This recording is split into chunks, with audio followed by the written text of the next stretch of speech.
It was really powerful. So in that time, for that, those programs we organized for the students from all over the country, from different schools. Um, I can't even remember the names, Pansek, um, um, the Brig Girls, Achimota, Accra Girls, uh, what's the name? Accra Academy. Schools all over the place. We wrote a letter to the schools, we invited them, and it was powerful. And so we wanted to have the president at the time, Jerry John Rawlings. And so we wrote a letter. I went to the castle. We went through the state protocol first, sent a letter to state protocol, and then went to the castle. We wrote to the Minister of Education at the time, the minister, to Harry Sawyer. Harry Sawyer was the minister at the time. We wrote to him, desired to see him, and then meet the president. And we want to see them. We want to meet them. We were on fire for God and for nation, and that's it. And I remember, I don't know what happened to the secretary, to the minister, to Harry Sawyer. We sent a letter, and she never submitted a letter. She never gave a letter to the minister. And I kept going. And, but yeah, I don't know, maybe because we were young, right? Sometimes when you were young, zealous, and foolish. There's some level of foolishness attached to the young heart, Yeah, so we were young and foolish. So maybe she perceived our foolishness. so, so, so she really wants to, give us a chance opportunity to meet the minister. Oh, goodness. And then I was like, no way, I have to meet the minister. So one early morning, I went there. I went with about 2 or 3 people with me, with my brother Emmanuel Neti and some other guys. We went there, and then I saw the minister, walk in, and I rushed to meet him. And as they were trying to prevent us from meeting him, he was like, no, let a young man come in. Oh, he was a father. May he rest in peace. God bless you wherever you are. I hope you are in the bosom of the Lord. God bless you, Harry Sawyer. So we met him that morning, and then we discussed with him what our visions are, what we want to do for Ghana, our passion and love for the nation and all that. And he received us. Because we were requesting to use the National Theatre. We wrote to National Theatre, we wrote to State Protocol, we wrote to the Castle, we wrote to Ministry of Education, and then he spoke with us and we talked. They got in touch with National Theatre and all those things to secure the place for us. And then he did something right in front of us. His secretary, who was preventing us from meeting him, he scolded him. He scolded her right in front of us, rebuked her. That shouldn't be done to anybody. You can't denigrate them. They don't deserve that. They need to have access to me. And he scolded her, rebuked her, and corrected her. And that gave even us some more vim, if you may say. So these are my background, the love for nation and for God, So, we couldn't have, the long and short, the story is that we couldn't have access to the National Theatre. We met the one in charge of National Theatre and all those things, because those days, National Theatre was new, and my goodness, it was well managed. But I think the day we chose the place was already booked. And so finally, they gave us Art Center just by the seaside, close to Kwame Nkrumah's museum today. I think that place is also broken down, and they want to rebuild it or something. So, but Art Center was given to us, and we held our program there. It was a national program. It was powerful, So this is a little background to myself. I just love the Lord. I just love my country, just love my people. We want to see a change. The church has a part to play. The clergy must rise up and play its role. The clergy must not be partial. The clergy must be truthful. The clergy is the conscience of the nation, the conscience of the leadership, the political leadership. You should be able to call them to order. Seriously. We must see you do that. We must see the clergy do that. You must not see the clergy in bed with the leadership. If we see it, we will come out, we'll address it, because it is wrong, because it is repugnant. It's stressful. It stresses us. It's not good. It's not good. And so, and then this is a little background to myself. I mean, there's more that I can say, but I'll stop here, because after that, moved around so many nations, just many, nations, West African nations, doing the work of God over all those nations. Nigeria, then Benin, Togo, Burkina Faso, Liberia, and Ghana South. And then, now I work in South Korea, in Japan, and sharing the word of God and being a blessing, and with opportunities and door open to other Asian countries. But my heart is for Africa, and that's my place, and that's where I want to be. If you ask me, Enoch, what one thing would you love to do if there's no fear of failure, that you will not fail, you can't fail in this one thing that you will do in your life? What will it be? I tell you, it will transform Africa. If there's one thing that I can do,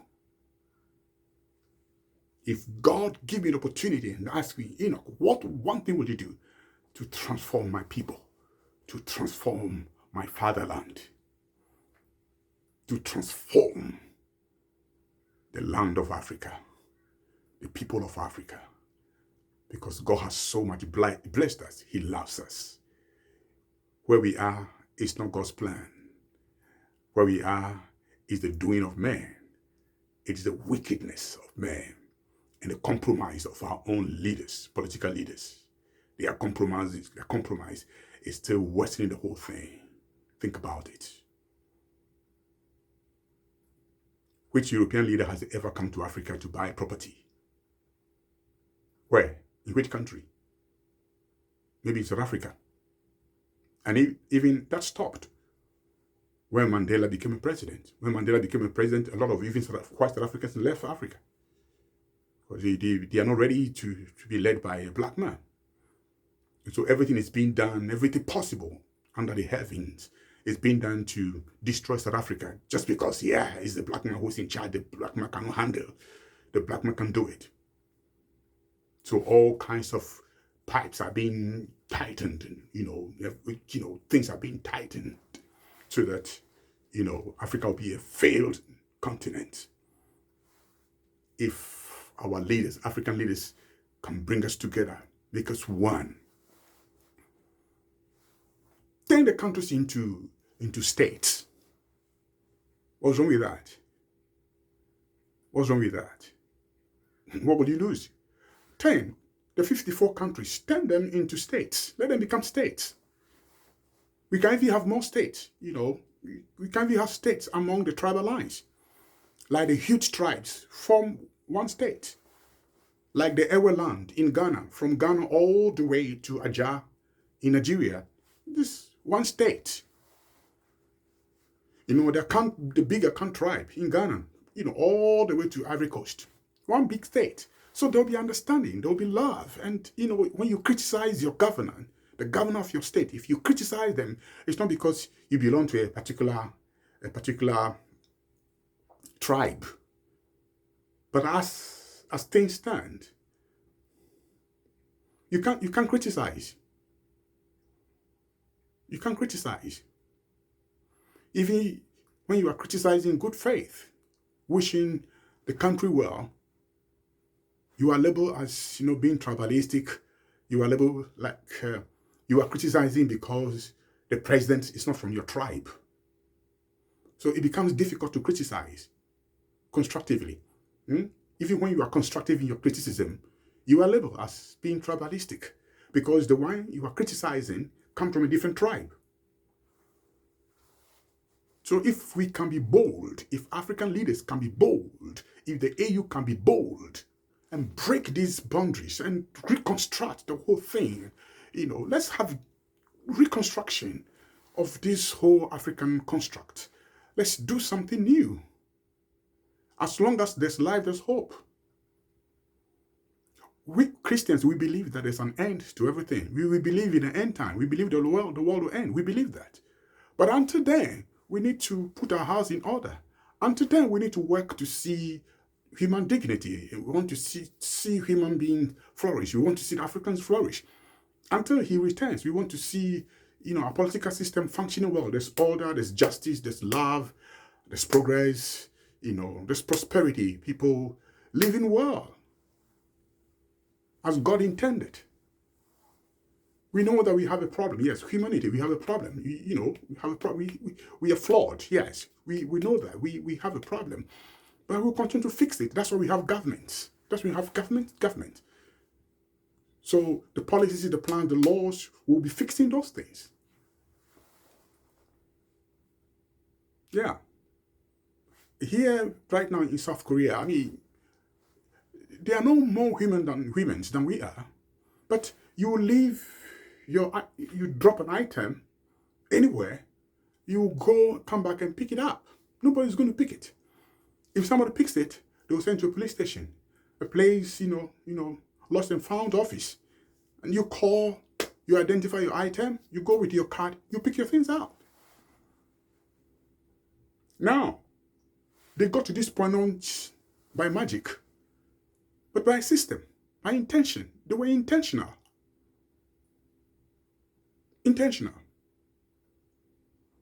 One day I was, the church I was pastoring at the time, from 2015 to 2017, I was like, I was admiring the Koreans. The Koreans, you guys are great. You guys, amazing. I just couldn't fathom how that somebody drops an item, it will never get lost. You find it, unless you don't want to look for it. If you don't want to look for it, then it goes. But once you want to get it, you will get it. How do you do it? You guys are really good. And then, to my surprise, one of my church members told me, I said, Pastor Enoch, she smiled. I said, Pastor Enoch, don't think that way. We are not that good. We are not that good. But it is because of the system. The system has whipped us all in line. The system has whipped us in line with the vision of the nation, the kind of people we want to be. The system whipped us into line. So there are cameras everywhere. Whatever you are doing, you're being watched. So as that continued for some time, it became part of them. A culture has been developed. So they've used technology to help the development of a culture where nobody steals. Koreans hate stealing. And that's why even their presidents, you fool, you take a peswa, let me say in Ghana, peswa. But here, you take a one illegally as a president, you will go to prison, no doubt about it. So, as we speak, when 2015, 2017, the president that was there was impeached, prosecuted, sentenced to prison. She was in prison for so many years before she was pardoned and brought out after she spent some years there. The one who has been there for some time now has been impeached, arrested. He's now in the police custody. Definitely, I'm sure he'll be going to prison. It will take the grace of God for him not to go. That's why he's going to prison. A new person, prime minister, who was to be, in his place, has also been impeached. So they abhor corruption. They abhor hypocrisy. They abhor stealing. They abhor untruthfulness. We used to have it. Africa used to be like that. We used to be a people where nobody steals. Nobody will touch anybody's thing. When growing up, things will drop, people will pass by it. Even money, you were told from the house, you don't pick people's money. You don't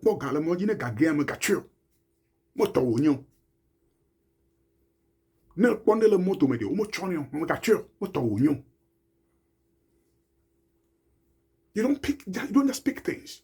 So we had it. Why did we lose that? Where is it going to? Can we get it back? That's another story that we will talk about one day. God bless you. So this has been Pastor Enoch Korku Hanok. One day I will share with you how I came to be called Kwaku instead of Korku. So I'll tell you one day. And then you will judge for yourself whether it was because of tribal bigotry or it was what it was. Maybe you can name it. I don't know. Yeah, because I signed my name as Korku. And then a teacher of mine who belonged to a different tribe, who was Akan. And she was like, her. Like, what's Korku? What's that? I mean, what's that? What's that? And then she changed the Korku to Kwaku. And that's how I came to be called Kwaku. So my official document is Kwaku. But I love to be called Korku. Meaning that I was born on Wednesday born. It's a very funny story, but I'm sure there are many types of that kind of story all around. And we need to deal with all those things. These things need to stop. We need to respect each other. We need to respect each other's culture, each other's tribe and language and all that. There should be no scheming to outdo somebody and, denigrate some languages and play smart to place your language above other languages. No. There are people who study our language to PhD level, study every language to PhD, and they are linguists in ever who are creating new words and coming up with new words. But you will never find a school in Accra where, ever is taught. I tried several times for my child to be in a school where ever is taught, but to no avail. Even Ghana, you will not find. Everywhere is tree. It's either a Asante tree or a Kwapim tree. I think it's sneaky. You sneaky the tree language on us. I think it's not proper, and nobody's talking. So I had to take my child out of the school where he was because I confronted the school and they were giving all kinds of excuses that there are no Ewe teachers, there are no Gan teachers. That is not true. You can't tell me that you can't find Ewe teacher to teach in a big school like Accra Grammar in OEB, big school. You cannot find an Ewe teacher to teach Ewe. You can't find a Gan teacher to teach Gan. And so I told them, during the what's the name? PTA meeting that I've given my son green light. He can fail in Akan language. He doesn't have to study it. He doesn't have to study it. At least if you can offer a gun, you can offer Ewe, at least offer gun. But it's like everywhere you go, it's the same story. It's not fair. It's not fair. So don't be sneaky and smuggle your language on us. If we're going to live together as one people, we need to deal with all these things sincerely. We need a surgery. It's not going to be easy. It's going to be painful, but we need a surgery if we're going to survive and blossom as a people. It's not fair, sincerely. So this is just a bit of my background. I say God bless you. This is Pastor Enoch. Shalom. Bye-bye.